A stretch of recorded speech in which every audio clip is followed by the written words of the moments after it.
Welcome to the Folk School on Willow Creek, featuring University Distinguished Professor Tom Ezern, singing and telling stories from the Salon on Willow Creek. I need a bed for the night, boys, and my horses need hay. I've been riding that grub line on the hot dish highway.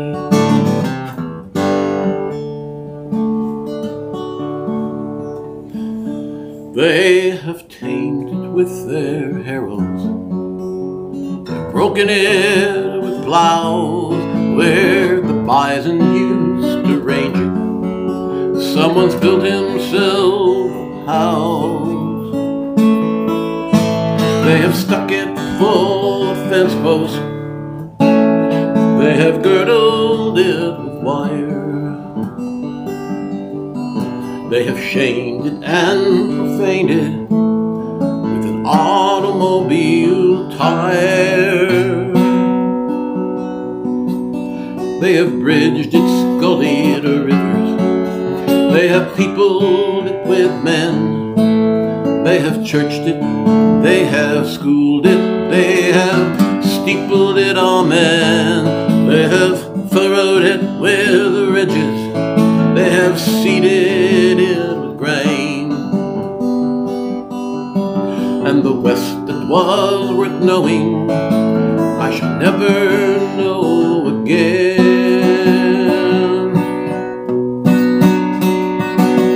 They have smothered all its campfires, where the bearded plainsmen slept.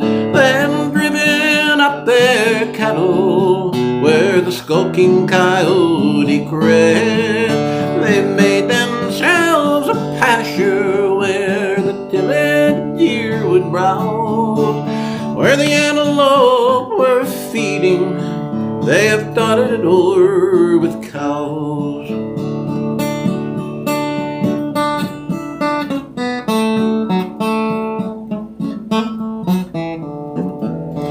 There's a yokel's tuneless whistling down the bison's winding trail, where the red man's arrow fluttered. There's a woman with a pail driving up the cows for milking. They've cut its wild extent into 40-acre patches till its glory all is spent.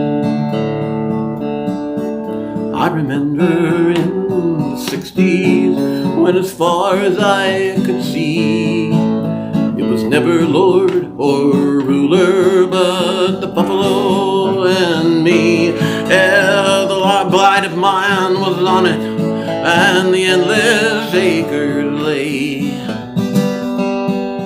just as God Almighty left them on the restful seventh day, when no sound rose from the black mountains, but the murmured hum and dim, like the echoed voice of silence in an unheard prairie hymn.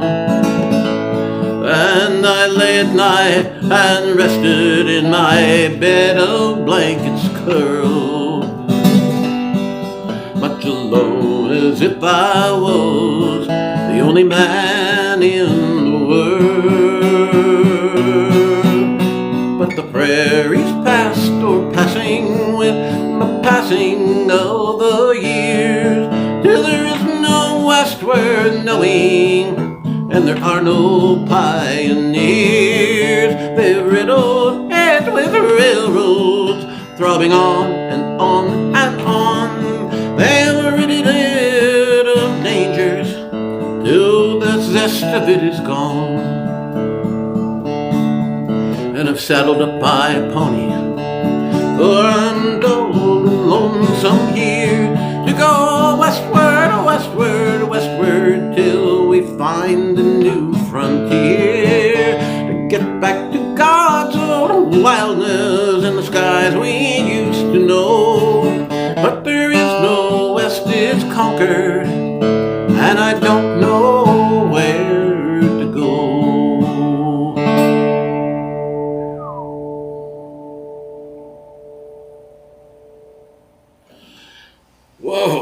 Okay, I didn't know where to go there for a minute. Did you notice that? Oh no. This this leg cramped up right in the first stanza. Well, I'm not sure why, except happens to guys now and then. But didn't you see that adroit shift over to the other side there? But threw me off for the whole song. Great piece of literary work from James Foley, often referred to as the unofficial first poet laureate of North Dakota, James Foley. He's the author of the North Dakota Hymn, the official state song of North Dakota. In an aesthetic sense, a little bit of an embarrassment, especially compared to state songs of a state like Kansas, which has a genuine, honest folk song with a wonderful lyric cast to it. But now and then, Foley just nails it. Oh, some of his poetry is kind of sappy. Some of it, it's overly florid. He's trying a little too hard. When he forgets to try to be literary, he is. In that particular poem, "The Passing of the Prairie," where put it in at the start here to observe Foley Day, believe it or not. Yep, that was a thing in North Dakota. Foley Day started in 1924, I believe it was. Let's see, I got a program for Foley Day. Yeah, in Grand Forks. Where is that? Where is that thing? Oh, there it is. Yeah. Foley Day, North Dakota's poet, compliments of the Business and Professional Women's Club. They started it in Grand Forks, February 4th of 1926. So we're kind of observing that, as well as Groundhog Day. I think in my life in North Dakota, in about 3 decades, I've seen a total of maybe 2 actual woodchucks within North Dakota during that whole time. Now they're not very common. More than our share of gophers, however. Yeah, James Foley, North Dakota's poet, Foley Day. Now the thing is, he didn't come back and show up for Foley Day in Grand Forks that day. That was the plan, I'm sure. Because he was kind of, disaffected. There's Foley. I don't know. There are elements about his boyhood that, they've got that whole thing of barefoot on the prairie and that sort of thing. But also maybe some dysfunctions in there that people haven't talked about. The Foley parents, his parents lived apart a good deal of the time, with his father living out in the Badlands, an associate of the Marquis de Moray, and after that of Theodore Roosevelt. But young James stayed in town, went to Bismarck High School, graduated there in, let's see, what do I got on that? Here we go. Graduated there in 1888. And there's a plaque at the high school. His first book of poem was entitled A Little Book of Prairie Breezes. And the annual, the high school annual, still today, I think at Bismarck High, is called Prairie Breezes in homage to Foley, their distinguished graduate. But Foley, I don't know. I'm not sure he was happy in North Dakota. At times he was. Maybe his best known piece isn't the one that I just sang. It was A Letter Home. Yes, A Letter Home, which it was a commissioned piece. He wrote it in 1906 for the Fargo Forum for their immigration edition, that is to try to attract settlers to North Dakota. And it's couched as a letter back home to somewhere in the east from North Dakota. Oh, there's a wholesomeness about it that I couldn't quite explain. Once you breathe this air, you love it, and you long for it again. There's a tie you can't dissever in the splendor of its sky. It's just home to you forever, and I can't just tell you why. And he was involved in politics, probably what we would today call a political operative, as well as being a journalist, both working at the Bismarck Tribune and freelancing stories for Eastern papers and magazines. Saw his poetry in the magazines back east too. But then he pulled up stakes, went to California. Well, I suppose that's kind of in that song I just sang, isn't it? Westward, ever westward. He's, this place is spent. But that's only just 5 years after he wrote this paean to the Northern Plains that he would never be able to leave, at which point he did. Well, there may be a missing piece there, and I'll come back to that at the end of Willow Creek Folk School number 160 tonight. We'll let Foley rest for a little while tonight and come back to him. Been resting or just goofing off at NDSU Press all week, or is there anything going on at all? Just sitting around eating bonbons and telling stories. Or heaps of work. We've been doing all kinds. I'm glad to have 2 interns on board for this semester, and our graduate assistant Mike, who has returned, and we're just digging in with all kinds of work. Launched your book teams. Another cohort of books come out this year. We did. Right? We have 4 book teams this time. We're down 4 different books, 1 novel, 1 memoir, and 2 works of history. So we've got our work cut out for us. While they're working on those 4 books, closely supervised, I hold their hands through the whole first process for them. We're also working on other books that'll be coming out hopefully before April for 2 of them. So we're still working on those. But see if they can get done. Well, don't know how you do it. My job around here is to keep Dr. Kelley fed. It's working. That's my main job around here. Tomorrow will be Venison Chili Day. That's the decor here. So we got our number 2 cans of tomatoes, a couple cans, and our Pedro Lopez mole paste. We throw a little mole in there to give a little chocolate cast. We got our Casa del Sabor chili con queso seasoning, but we use chili seasoning. A little bird rabbit molasses in there. And genuine Pedro Lopez chili powder from Topeka, Kansas. It's got to be Pedro Lopez. And then the secret ingredient, you got to have a good high tannin wine in there. Nothing better than Malbec. Yeah. This is going to be so good. 6 pounds of venison. I'll be probably before you're awake, Dr. K. Is that all for us? That's just for breakfast. And try to can some of it too. Well, that's what's stirring around here. We actually have had a pretty busy week. And this is maybe the best part of it here. Have some friends gathered around. But not too close, you see, so we can close up when we need to go to bed here. We don't have the guests just hanging on, and we were yawning, and we just turn off the camera. Well, okay, I'm stalling a little bit here until I get feeling back in that leg. Now I'm ready to go, I believe. Okay. I've got a discovery here. A general theme tonight. Things are about memory, and Foley, he's all over that. All of his great works of poetry really are memory works. Sometimes people are actively constructing memory for public consumption.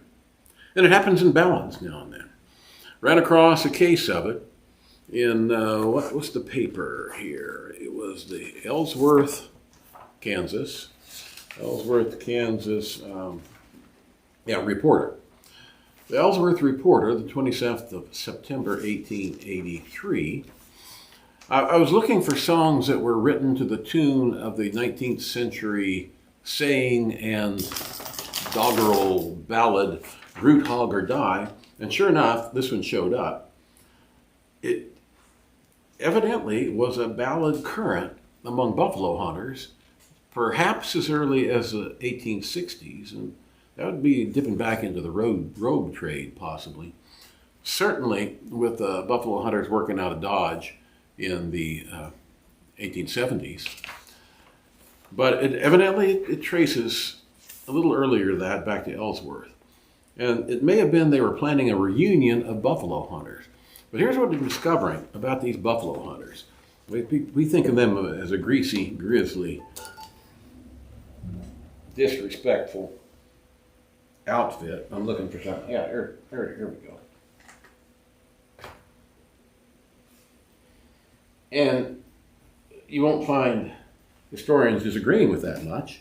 And of course, they take the rap, of course, for wiping out first the southern herd and then the northern herd, and so it seems like profligate waste. And they're the heavies of environmental history on the Great Plains. But that's not the way they saw themselves, as it turns out. John Cook, this book published in Topeka in 1907, The Border and the Buffalo. He's making the buffalo hunters as heroic agents of civilization, clearing the plains for white civilization. And that's the way they saw themselves. They also saw themselves as hardy, rough and ready, capable to meet any situation. And their ballads take that cast too. Both the one I'm about to sing, and you may recall I had a 37 stanza ballad that dated from the Buffalo Hunters Wars of the late 1870s against the Comanche. And it's certainly in there. Yeah, they're self-consciously trying to shape their image with the public and make themselves as heroes of the frontier.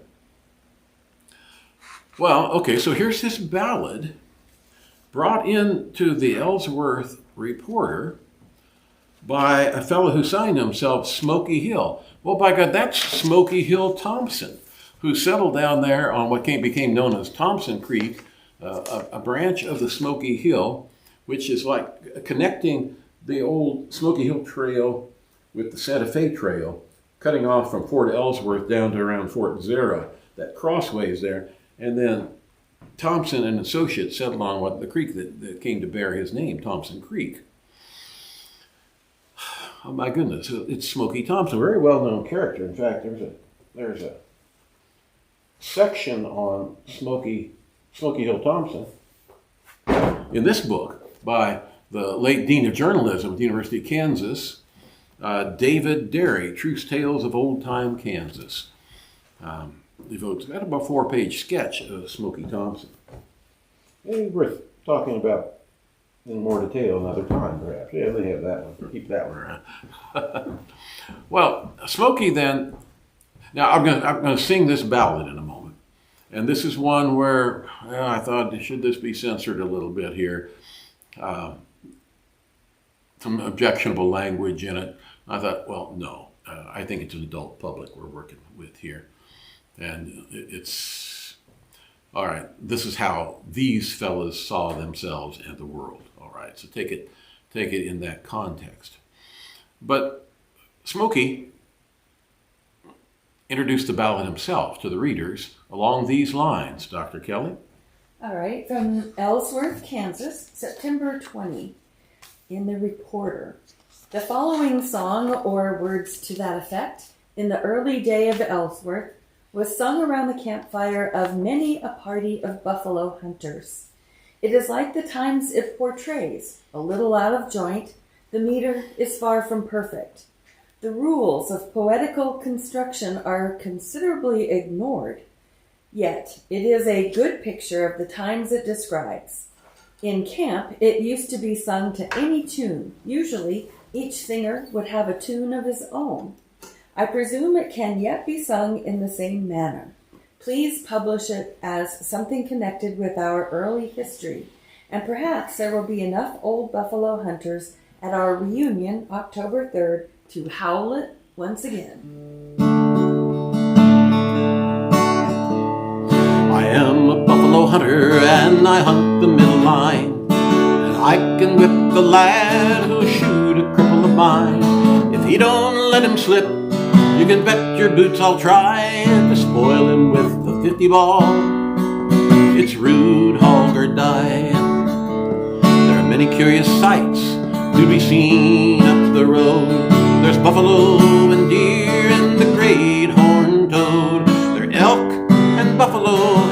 jumping high. With the bloody Indians there, boys, it's root, hog, or die.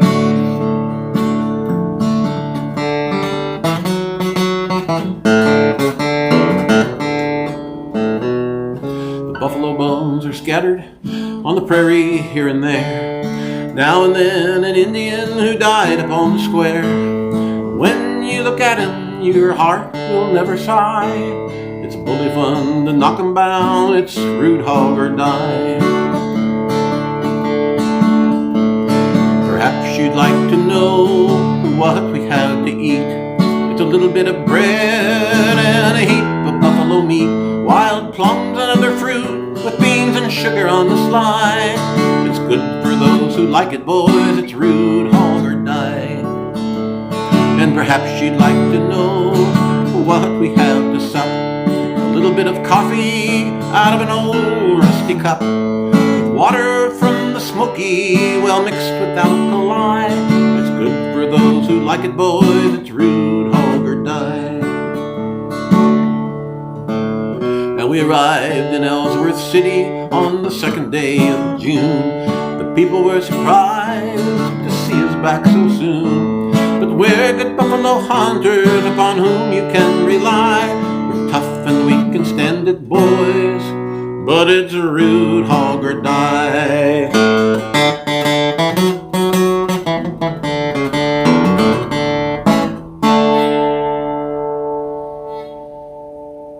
That's a ballad right off the Buffalo Range into Ellsworth, Kansas in 1883.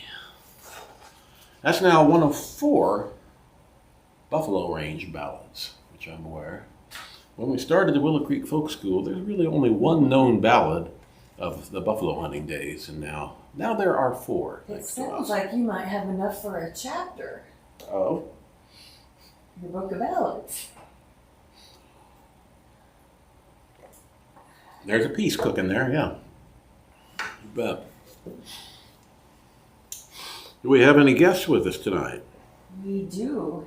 Not a single one of them was talking about Foley Day, but Groundhog Day has come up. Oh, Groundhog Day. Well, with Foley, if Foley sees his shadow, then there'll be 6 more weeks of poetry.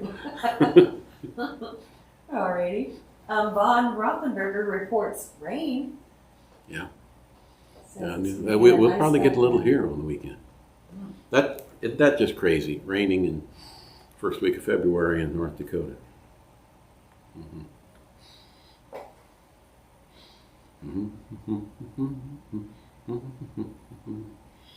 I see Denise was on here. Maybe she hasn't left yet. She says, "Oh my God, rugged song. I'm checking out." But Denise, if you're still there, I ordered a second printing of His Feathers Were Chains today. So just thought you might want to know, we are just about sold out of your collection of poetry. That's good news. Yes, it's been going that way since she became Poet Laureate of North Dakota. Pretty good stuff. Well, there are a lot of things on the calendar right now that we should make note of, but one observance cannot pass. We're running a little late, but we didn't have a folk school on January 29th. We got it now, and it's the closest thing. You know what January 29th is? No. Oh, for Pete's sake. I don't recall what January 29th might be. We're talking about Kansas Day. No. Oh, oops. You got an idea what's coming? I do. I think some momaday is in our future. In a little while. But first there'll be this. There is no State of the Prairies with the state song, quite like that of Kansas. But Kansas doesn't have exclusive title to it. Texas sort of tried to claim it for a while there, till its origins were discovered when the royalty fights began. Oh.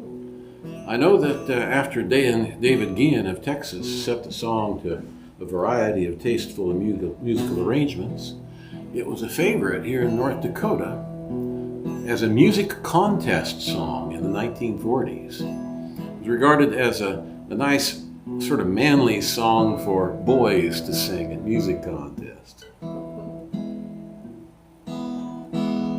Well, we've told this story many times. Let's get to the song.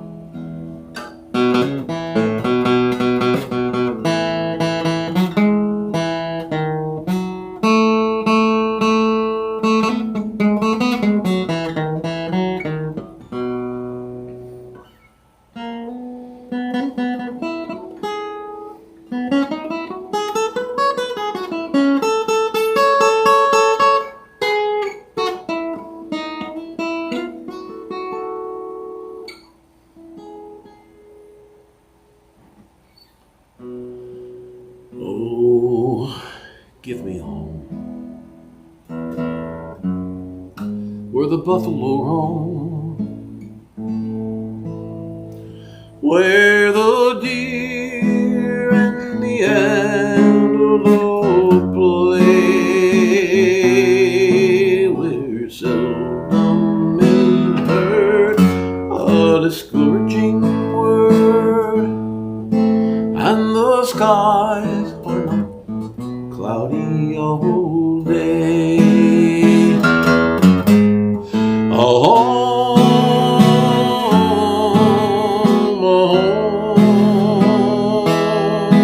where the deer and the antelope play, where seldom is heard a discouraging word, and the skies are not cloudy all day.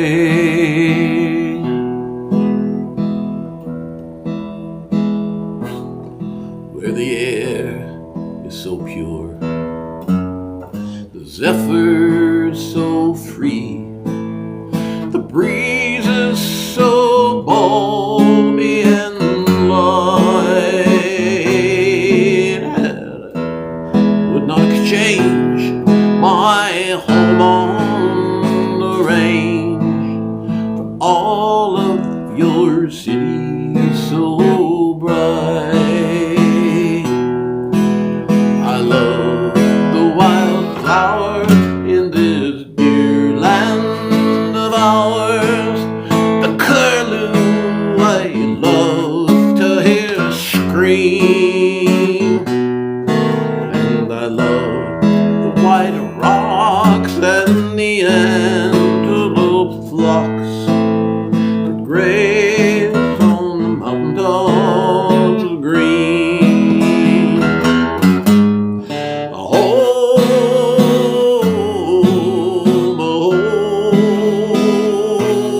where the deer and the antelope play,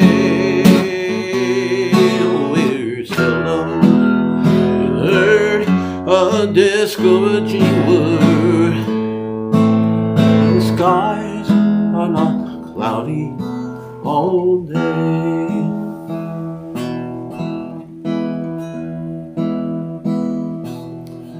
Now how often at night, when the heavens are bright with the light of the glittering stars, have I stood there amazed, and I ask as I gaze if their glory exceeds that of ours. Oh, give me land where the bright diamond sand will lead down the stream, where the graceful white swan goes gliding along like a maid in a heavenly dream.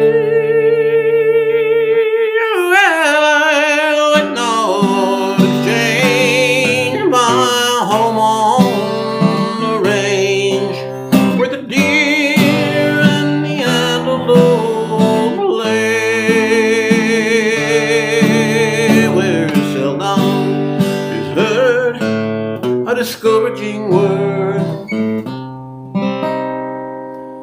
and the skies are not cloudy all day.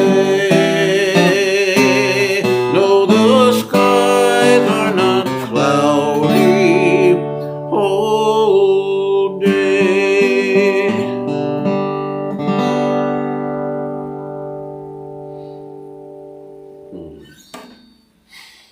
Yes.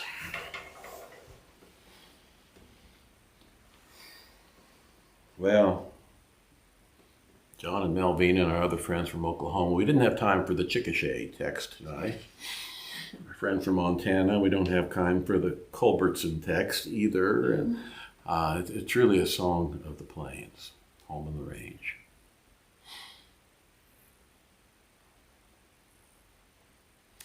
Well, if our theme is memory, and certainly that's the case of the state song of Kansas, Home on the Range, the memory of that environment that Brewster Higley encountered there in the 1870s and tried to preserve like a botanical specimen on the pages of his song. We can't let this week pass without making note of a notable passing. Mm-hmm. And that is of the great memory writer, N. Scott Momaday, often referred to as sort of the father of Native American literature, much more than that, just a giant of American letters, period. And a voice. Oh my God, what a voice. See, I'm not just talking about the voice on the page, I'm talking about the Momaday voice. No one can quite duplicate it. And so we're setting up Dr. Kelley for failure here. I mean, nobody can be Momaday, who passed away during the past week. I read Momaday with many students and friends over the years. Maybe we'll read it together tonight. I wonder if you could help us out, Dr. K. I can. And will. East of my grandmother's house, the sun rises out of the plain. Once in his life, a man ought to concentrate his mind upon the remembered earth, I believe. He ought to give himself up to a particular landscape in his experience, to look at it from as many angles as he can, to wonder about it, to dwell upon it. He ought to imagine that he touches it with his hands at every season and listens to the sounds that are made upon it. He ought to imagine the creatures there and all the faintest motions of the wind. He ought to recollect the glare of noon and all the colors of the dawn and dusk.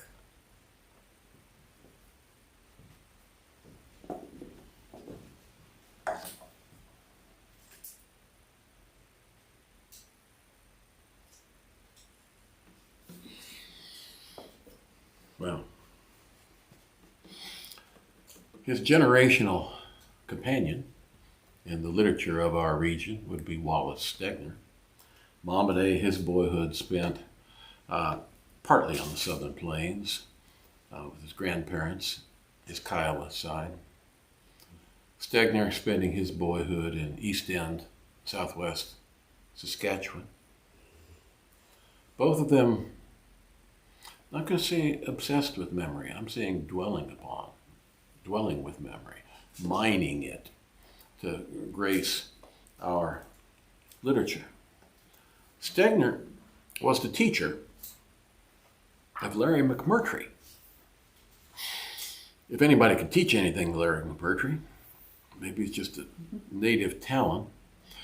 And we spent last weekend in Winnipeg, as many of you know, and made our first port of call at McNally Robinson Bookstore in South Winnipeg, the South store there. First book that caught my eye on the shelf was a new biography of Larry McMurtry, written by a fellow named Doherty, who I don't know. I'm liking the biography so far. And it probably was because of that. My eye fell upon a shelf full of moleskin journals, that you used to write things down. And I picked up a supply of journals, and this is what's beginning to happen, you see. And so this week's folk school is roughed out on a page of this journal. My radio script for the coming week is roughed out in there. A couple of book reviews, a bunch of stuff that I'll now get around to writing more formally this weekend. People keep journals for different reasons. They can be backward-looking things, and they can be forward-looking things. They can be backward-looking in the sense of, I want to be able to reflect upon my life experience and make some sense of it. They can be forward-looking in the sense of, I wonder if it's too early to seed now. What time did we seed last year? And the farmer pulls out his diary. Journal keeping comes somewhat honestly to me. Recently surfaced, thanks to my dear sister-in-law back in Barton County, this diary.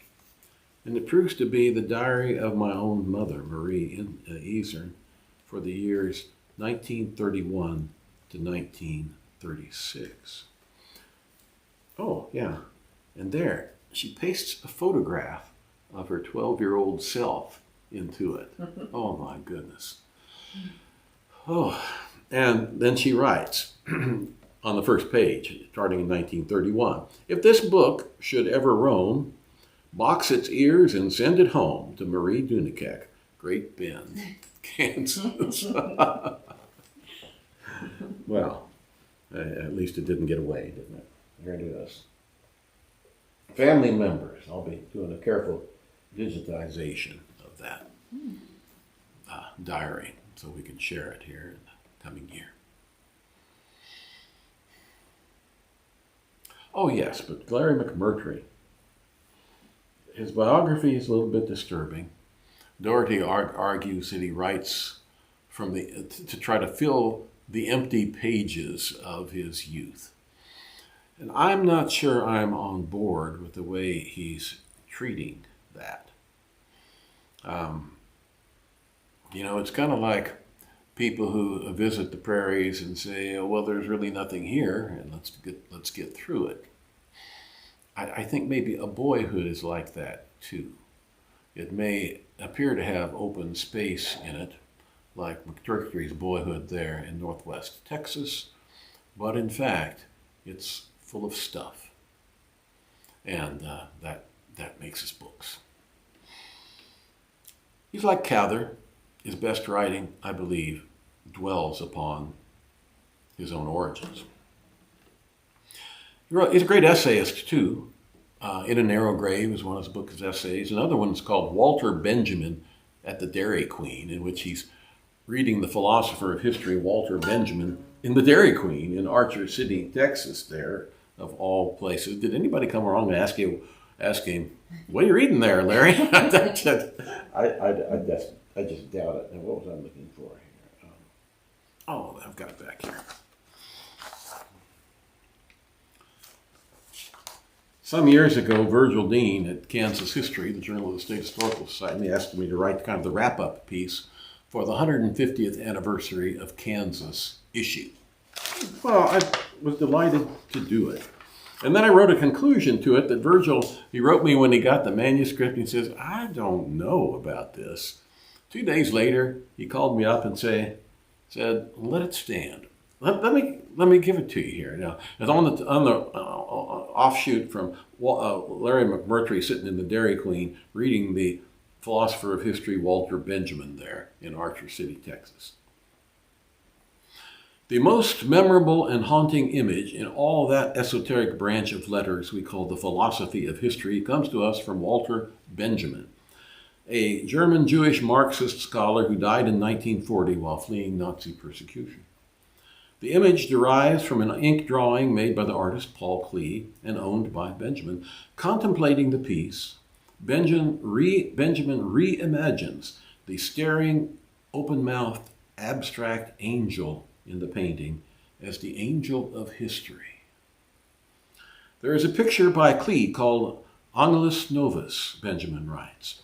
His face is turned to the past. Where a chain of events appears before us, he sees one single catastrophe, which keeps piling wreckage upon wreckage and hurls it at his feet. The angel would like to stay, awaken the dead, and make whole what has been smashed, but a storm is blowing from paradise and has got caught in his wings. It is so strong that the angel can no longer close them. This storm drives him irresistibly into the future, to which his back is turned, while the pile of debris before him grows toward the sky. What we call progress is this storm. And I believe Benjamin's angel of history brings us right back to where we started with James Foley and his predicament of being enamored of the prairie, but not feeling like he can live there anymore. I left out, you see, in between those elements, another poem of his, The Garden of Yesterday. And I found the original of it in Collier's magazine. It's a little bit, okay, every stanza has too many lines. He's got 6-line stanzas. He should have written 4-line stanzas, because in the extra lines, he gets, as I say, a little too florid. I've taken Foley and presumed to edit him. You know, you live with an editor long enough, and you start to do that kind of stuff. You start to take those kind of liberties. They just think anybody should be edited and would appreciate it. I don't know. I'm bringing you then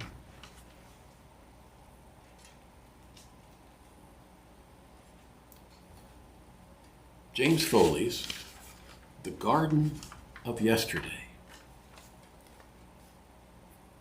And you got to remember, this is written on the North Dakota prairies.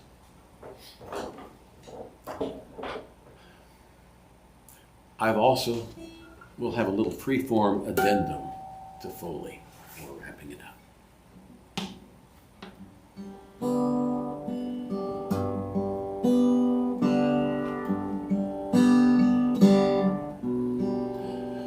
I know a garden fair to see, where haunting memories there be, of treasures lost, joys of ours, forgotten, left among the flowers. And many stand without the gate, who learn with hearts disconsolate, but time is keeper of the way. The garden there is yesterday.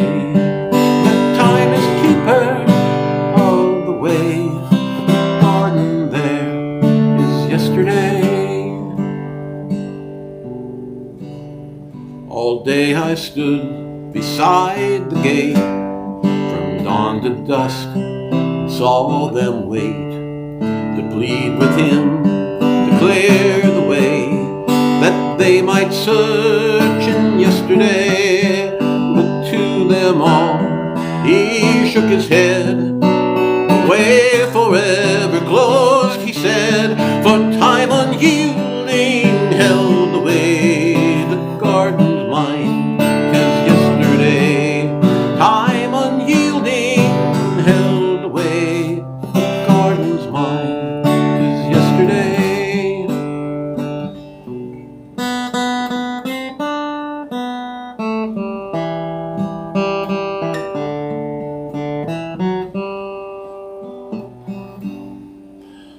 And somewhere in the garden gleam the gems of innocence and dream, the peace of honor yet unsoiled, ambition's sweetness still unspoiled, the ties of love, the strength of youth, the hearts of hope, the ways of truth. But time is keeper of the way. The place is his, 'tis yesterday. Time is keeper of the way.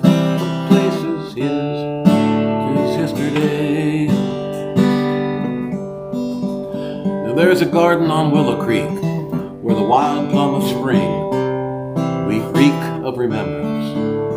The garden grows rank, well tended, watered, manured, weeded arduously, until the snows declare ceasefire and enforce it. But the garden is not dead, nor is it forgotten.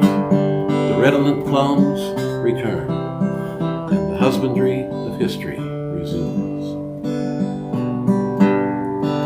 I know garden fair to see, where haunting memories there be of treasures lost, joys of ours forgotten, left among the flowers. And many stand without the gate who learn with hearts disconsolate that time is keeper of the way. The garden there is yesterday.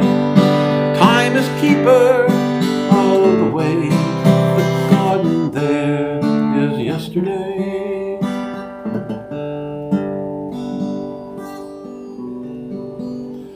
Where no sound rose from its vastness, but a murmured hum and dim, like the echoed void of silence in an unheard prairie hymn. And I lay at night and rested in my bed of blankets curled, much alone as if I was man in the world.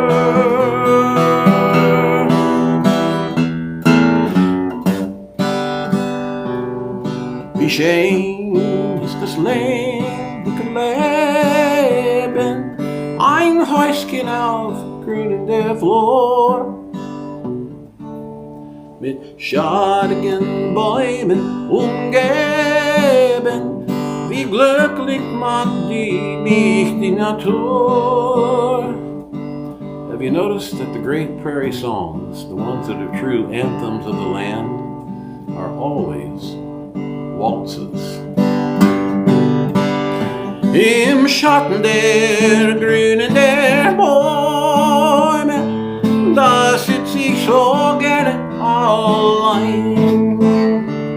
Ich fühle unsägliche Wohner, kein König kann glücklicher sein. That goes in the valley of the Volga. That goes in the Texas Panhandle, where the last waltz of every country dance was. My foot in the stirrup, my pony won't stand. Goodbye, old pain, I'm a-leaving Cheyenne. Goodbye, old pain, I'm a-leaving Cheyenne. Goodbye, old pain, I'm a-leaving Cheyenne.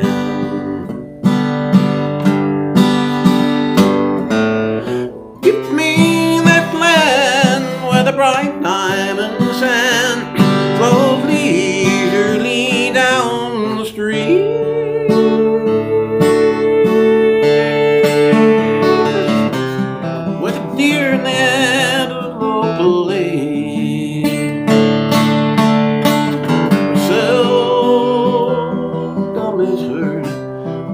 Discouraging word,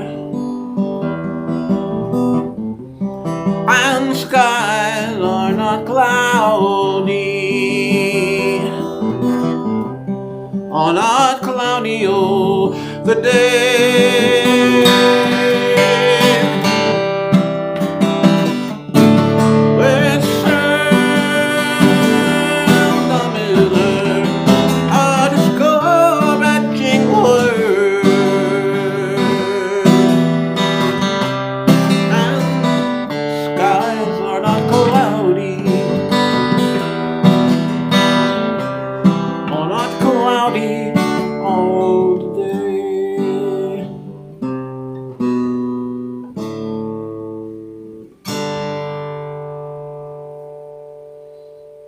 Dr. Kelley. We now conclude today's edition of the Folk School on Willow Creek. We invite you to join us again next Friday at 8 p.m. Central Time for more songs and stories.